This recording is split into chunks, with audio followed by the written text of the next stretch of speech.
And that concludes the Odyssey. The Iliad. The Iliad. To cope with the loss of Hector, King Priam requested 3 days of rest to use for the burial of the much mutilated body of Hector. Sam, that was unnecessary. Was that the cue to begin? Okay. Him and Hector got into a great brawl. Achilles won out, killing Hector, taking his body, mutilating it right in front of everybody, making it bloody and a mess. And to give you a mental image, we've prepared a clip.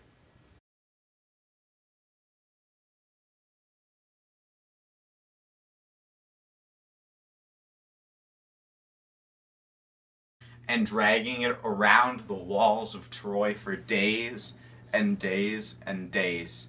7 of them to be exact.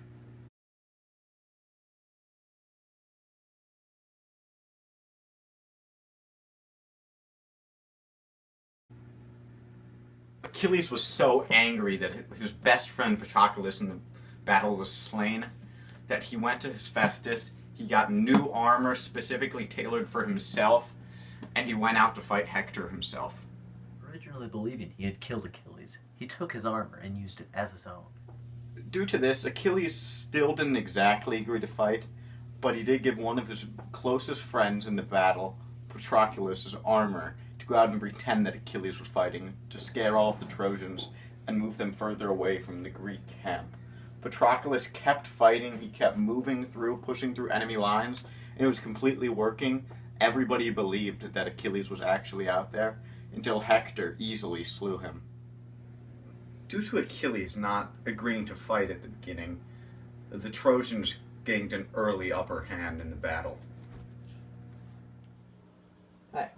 Some of you may be wondering why Achilles was not fighting in this war. I mean, we hear about him as a great hero, and, well, he has not appeared yet because it was prophesied at a very young age that he would go and fight in the Trojan War and die too young. So his mother had forbid him from going to fight in Troy. War raged on for many years.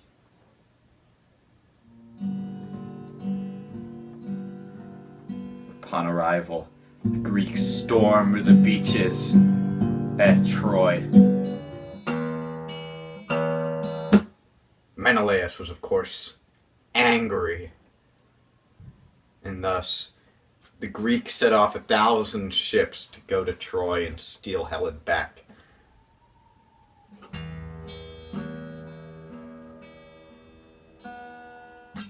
As you may have guessed, I've been learning how to play the guitar. We left off with having to retrieve Helen from Menelaus. So, they had to steal her in the night.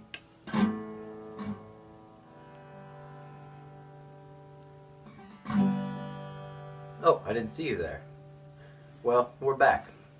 And I believe we left off with Paris picking Aphrodite as the fairest. And she had offered Paris, the fairest lady in all, or the most beautiful woman in all the land. And this was Helen. With one complication, however. Helen was married to Menelaus. So they had to steal her. The goddesses each offered a different bribe, so to say, to Paris in exchange for his vote on the fairest of all the goddesses.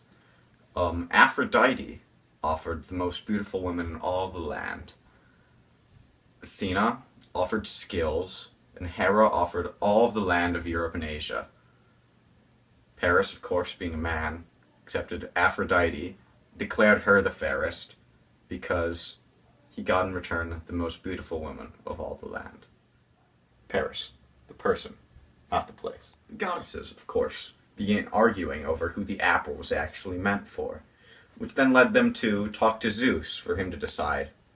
Zeus, being a smarter god, decided that it would not be best to get in between the argument of 3 goddesses, why would it be, and he sent them off to Paris to be judged.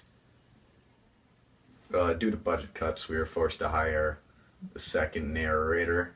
We'll be switching off because Their directors here are a little bit cheap to pay both of us full time. We'll have to do. And of course, as no surprise, the three most powerful goddesses, Hera, Athena, and Aphrodite, claimed the apple as theirs.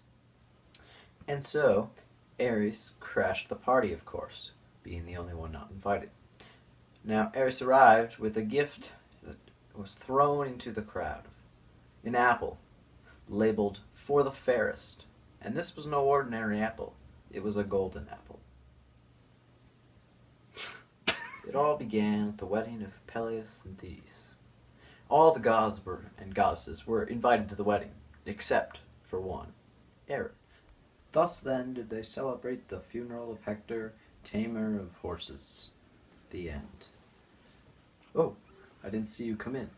I just finished reading the Iliad, one of Homer's epic poems. It begins like this.